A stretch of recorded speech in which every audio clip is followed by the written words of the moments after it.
Assalamualaikum warahmatullahi wabarakatuh. Perkenalkan, nama saya Masna dengan NIM 862071915004, semester 4, reguler PG PAUD Universitas Pancasakti Bekasi. Pada kesempatan kali ini saya akan menjelaskan tentang menciptakan lingkungan sekolah yang kondusif dalam mengembangkan moral dan agama anak usia dini. Dengan dosen pengampu Ibu Hazah Rizawati, MPD. Yuk kita simak videonya seperti apa ya kira-kira.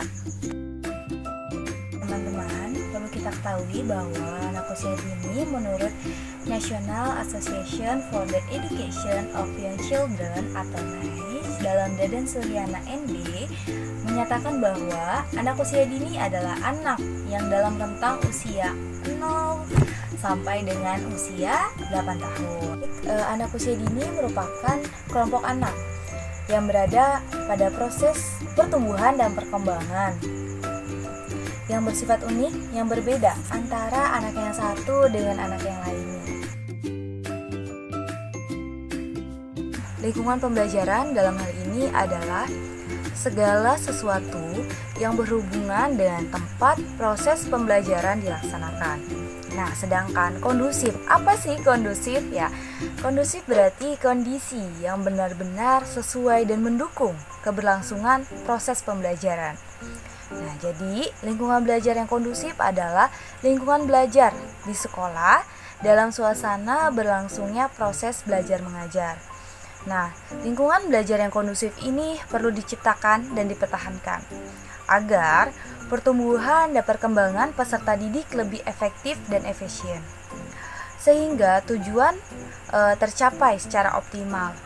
Seperti tahapan perkembangan moral seorang anak sangat terkait dengan lingkungan sosialnya. Nah, jadi pada usia tertentu seorang anak sangat tergantung dengan orang-orang di sekitarnya. Jadi peran lingkungan itu sangat penting, sehingga pola pengasuhan yang baik akan berpengaruh dalam penyerapan atau penerimaan nilai-nilai positif yang akan melekat dalam diri seorang anak sampai ia dewasa.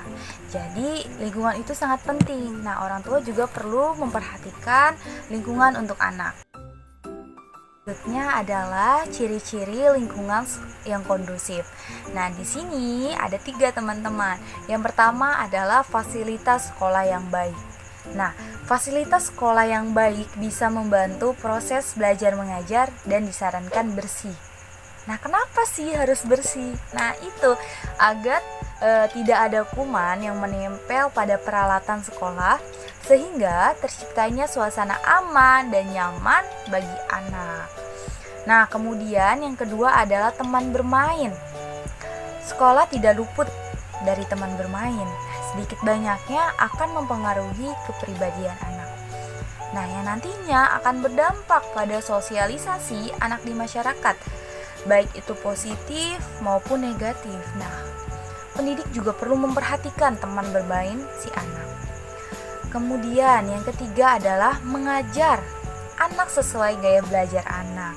Nah, pendidik dalam mengajarkan anak harus sesuai gaya belajarnya atau sesuai kebutuhan anak. Seperti melatih anak mandiri, kreatif, melatihkan membiasakan tolong-menolong, menjaga lingkungan. Jadi pendidik juga harus memperhatikan ya gaya belajar untuk anak. Lingkungan rumah atau keluarga, anak dapat dikatakan menerima apa adanya dalam menerapkan sesuatu perbuatan. Maka di lingkungan sekolah, sesuatu hal menjadi mutlak adanya. Sehingga kita sering mendengar anak mengatakan pada orang tuanya seperti, "Ma, Pa, kata bu guru tuh begini loh, kata bapak guru tuh begini," gitu loh. Nah, menunjukkan bahwa pengaruh sekolah itu sangat besar dalam membentukkan pola pikir dan karakter anak. Namun, hal ini bukanlah hal yang mudah tanpa adanya usaha yang dilakukan dan perlu konsisten. Kemudian ada contoh-contoh perilaku yang dapat diterapkan di sekolah. Yang pertama adalah membiasakan peserta didik berbudaya salam, sapa, dan senyum. Nah, yang kedua, tiba di sekolah mengucapkan salam sambil salaman atau cium tangan guru. Nah, yang ketiga, menyapa teman. Kemudian yang keempat, membiasakan peserta didik berbicara dengan bahasa yang baik dan santun. Kemudian yang kelima, mendidik peserta didik makan sambil duduk. Terkadang ada beberapa anak-anak makan sambil berdiri. Nah, kita sebagai pendidik harus mengingatkan kalau makan sambil berdiri itu belum diizinkan. Kemudian yang terakhir adalah selalu memberitahukan peserta didik jika melakukan sesuatu kegiatan itu harus membaca doa. Nah, baik, selanjutnya adalah secara umum, kajian-kajian tentang nilai biasanya mencakup dua bidang pokok, yaitu estetika dan etika. Nah, apa sih itu estetika? Nah, estetika itu mengacu kepada hal-hal tentang dan justifikasi terhadap apa yang dipandang oleh manusia sebagai indah dan yang disenangi. Nah, sedangkan Etika mengacu kepada hal-hal tentang dan justifikasi terhadap tingkah laku yang pantas berdasarkan standar-standar yang berlaku di masyarakat, baik yang bersumber dari agama, adat istiadat, konvensi, dan sebagainya. Dan standar-standar itu adalah nilai-nilai moral atau akhlak tentang tindakan mana yang baik dan mana yang buruk. Perkembangan nilai-nilai keagamaan anak. Nah, di sini ada dua faktor. Yang pertama adalah faktor pembawaan atau internal. Setiap manusia yang lahir ke dunia ini, baik pada zaman prasejarah maupun di zaman modern, baik di negara komunis maupun di negara kapitalis, baik dari lahir orang tua yang beragama maupun orang tua yang tidak beragama, sejak Nabi Adam sampai akhir zaman, menurut fitrah, kejadiannya telah memiliki potensi beragama atau keimanan kepada Tuhan Yang Maha Esa, atau memiliki kepercayaan kepada adanya kekuatan di luar dirinya yang mengatur hidup dan kehidupan alam semesta ini. Kemudian yang kedua adalah faktor lingkungan atau eksternal. Ketika rasa keagamaan sudah tumbuh pada diri seorang anak, maka kita perlu memberikan latihan-latihan keagamaan.